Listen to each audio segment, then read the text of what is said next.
және жылдық жоспарын бекіту туралы айтылады, және үшінші балабақшаның ұйымдастырушылық шаруашылық қызметі туралы нақты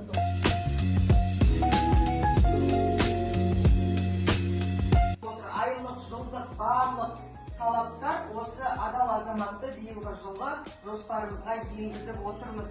Балабақшамызда басты мәселе бізде қауіпсіздік, жайлы орта.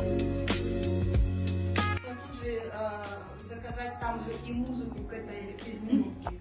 Все, что захотите, через этот чат GPT, мне он огромная помощь в этом. DD программа, это такая...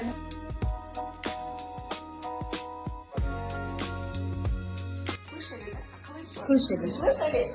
Надо это повторять, поэтому внимательно.